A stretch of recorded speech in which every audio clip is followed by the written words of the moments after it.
The issue of abortion is one that is difficult to talk about. It's a sensitive issue like sex or homosexuality. Still, it should be talked about, researched and uncovered, mostly because it affects women and girls. It is rooted in sexuality, contraception, life and death, men, preparedness, morality, and even legality. So what is life? When does it begin? According to author Keith Moore in his academic book, The Developing Human Clinical-Oriented Embryology, he defines life as the following. Human life begins at fertilization, the process during which a male sperm unites with a female ovum to form a single cell called a zygote. This highly specialized totipotent cell marks the beginning of each and every one of us as a unique individual. A zygote or an embryo is the beginning of a new human being. That is what life is.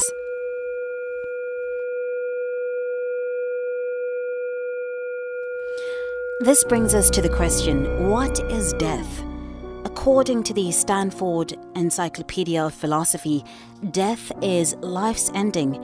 It is also known as the cessation of all biological functions that sustain a living organism.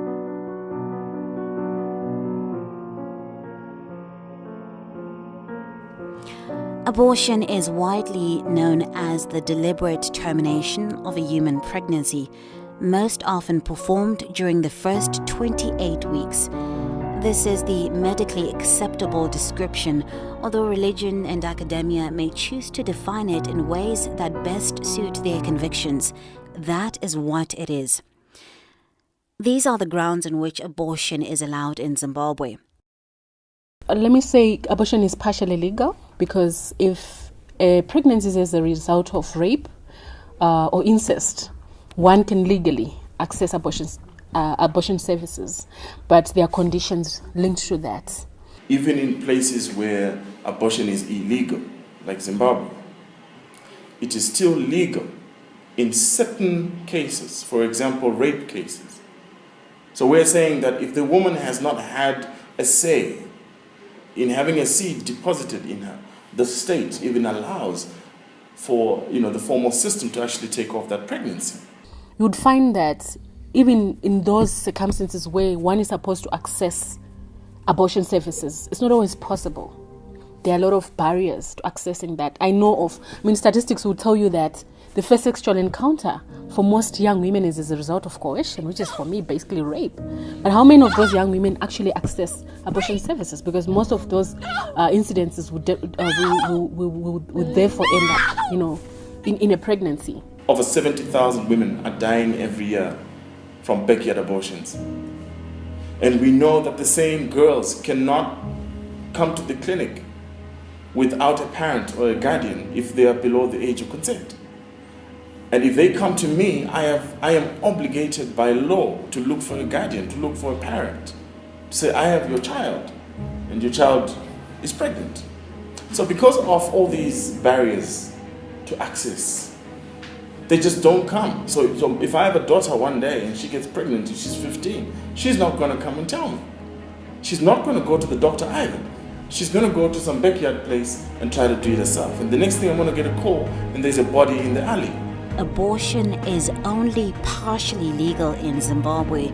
The reality on the ground is that women and girls who are not prepared financially or emotionally to take on the responsibility seek abortion services.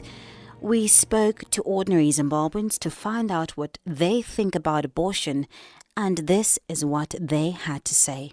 Abortion and abortion. Nekuti abortion takatorasa masisters akawanda edu atinoshanda nawo ma6 pack through nenyaya yekuti aiyedza kuda kuti abvise chipamwiri. Isusu nyaya yekuti vanhu dzimwe vanatsodzidziswa zvakakwana nenyaya yekuti kana aita pamwiri anofanira kuenda unobetserwa within 72 hours at least anokwanisa kuti abetserwe kuti asabate chipamwiri.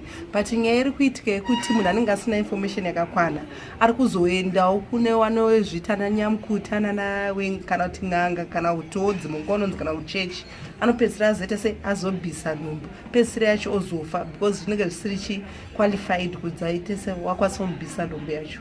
Ini ndinoona ndichitsigira vanhu vanoita abortion indoors. Chikonzero ndechekuti nemari yedu yatinoshanda kuti kana ndaita nhumbu handikwanisi kuti ndiende kumadoctors ndinobhadhara mari yekuti ndiitwe abortion.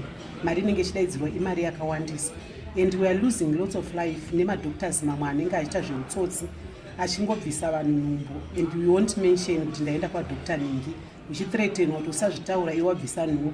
Saka ndozoona kuti kana inini mari yandogona kuafoda ndikaenda panani anenge achitaura kuti unza $15 ndokubaya muromo wechibereko nhumbu iyoyo yobva munhu unoenda. Vamwe zvinowa successful kwoitawo zvimwe zvisiri successful.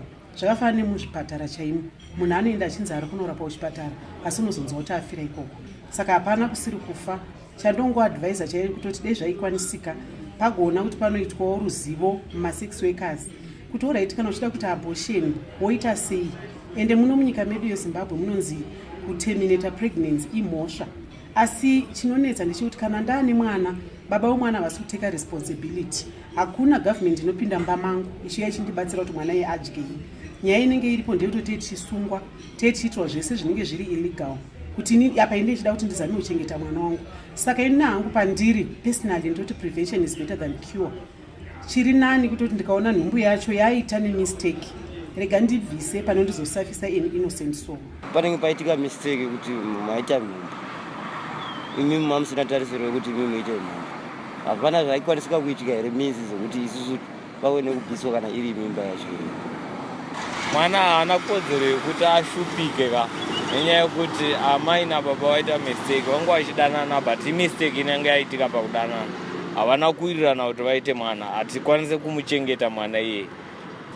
Pane pachidiwawo nzira yekuti pange pari panoitwa abortion iri correct kumadoctors pane kuti mwana iye atambudzika nekuti akazvarwa anozomuchengeta ndiani. Ndee tisingakwanise kuchengeta mwana iye ndiye anozogumisira mustreet kid kana kuti amai vazoenda vadhamba mwana ini ndavaramba kuti inini mwana wenyu handisi kuda vakuenda kunorasa mwana uya. When a woman wants to terminate her pregnancy in Zimbabwe, she often has to turn to private doctors or nurses, pharmacists, medical personnel, or traditional healers. We are trying to terminate unwanted pregnancies, especially nowadays with the HIV/AIDS problem that is there. You can do what we call a lunchtime termination or lunchtime abortion. This is where we use a big syringe. It's a mean vacuum aspiration procedure. We use a big syringe. We introduce certain dilators starting from about 2 millimeters into the uterus of the woman. If the cervix is tightly closed, we can force the cervix to open using bigger diameter dilators up to 8 millimeters, 10 millimeters. And then once you set up the apparatus, you can just suck out the products of conception. At that stage, it is just a ball of cells, which we call a morala. It means something that resembles a mulberry. Okay? So we can do that up to about 8 weeks with no complications. This will take about 10 minutes. Why we call it lunchtime? Professional women can approach their doctor, they get it done, they go back to work. Okay? And no one will know about it.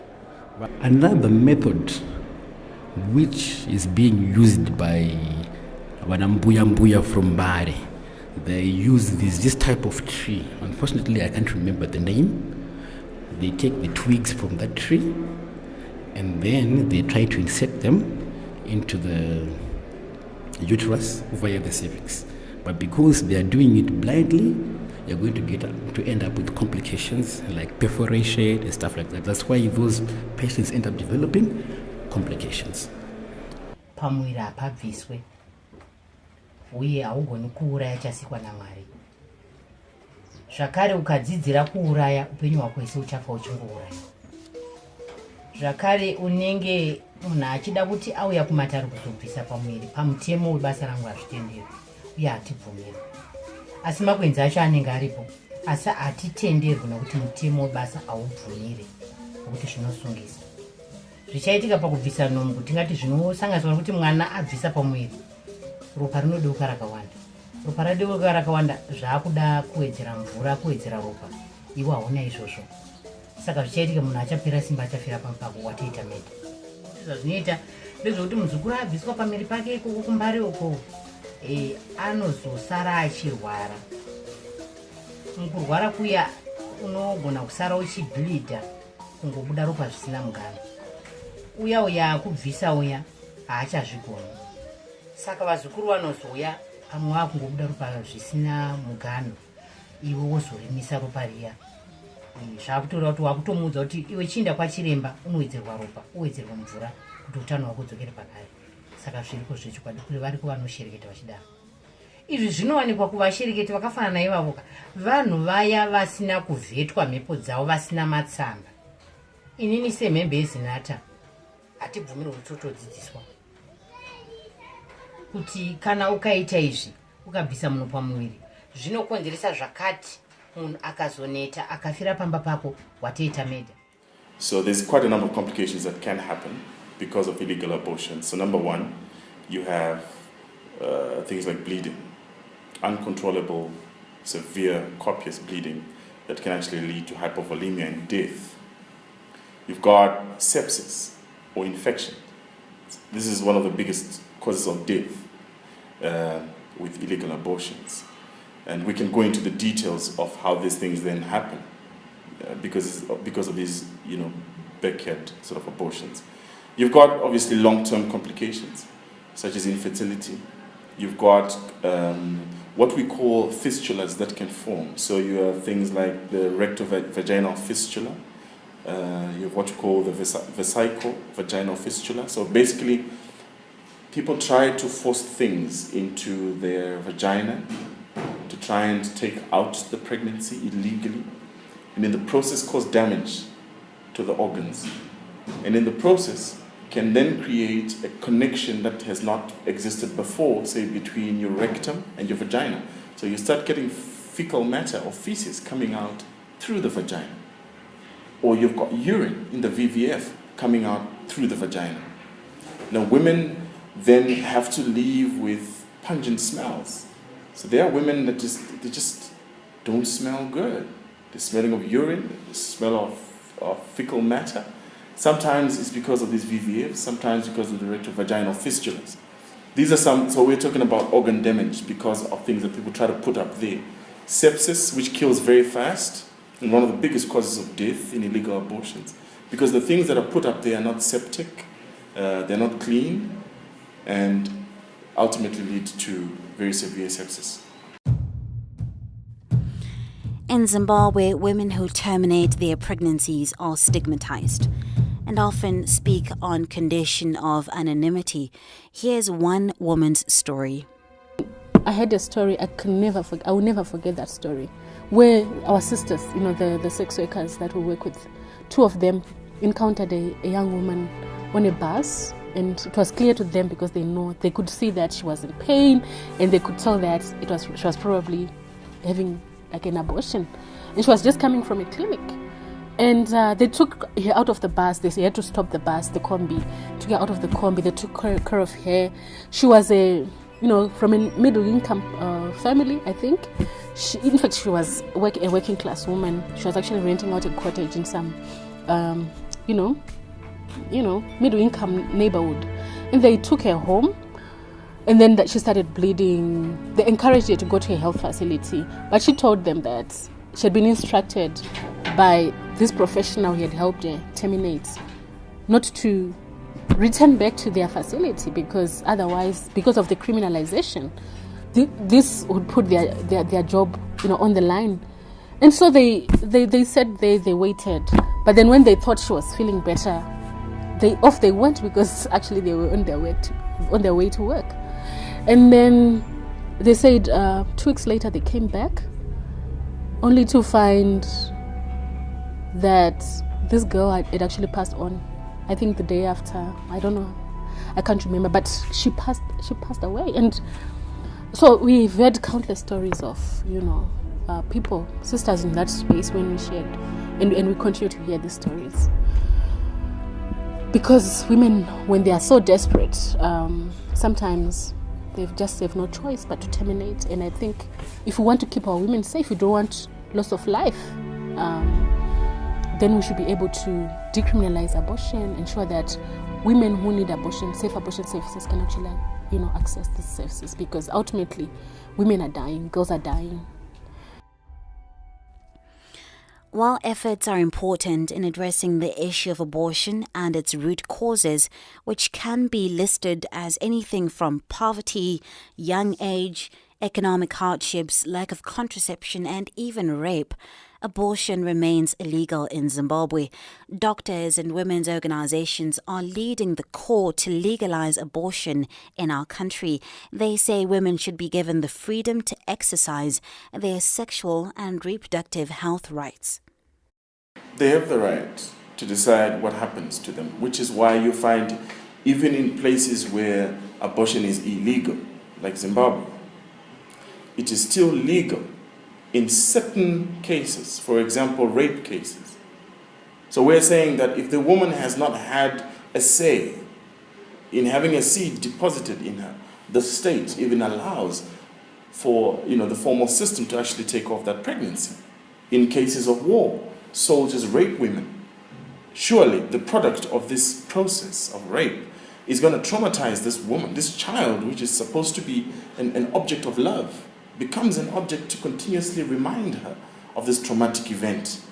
So I'm sure everybody acknowledges that where the woman has not had a say, surely abortion can be allowed.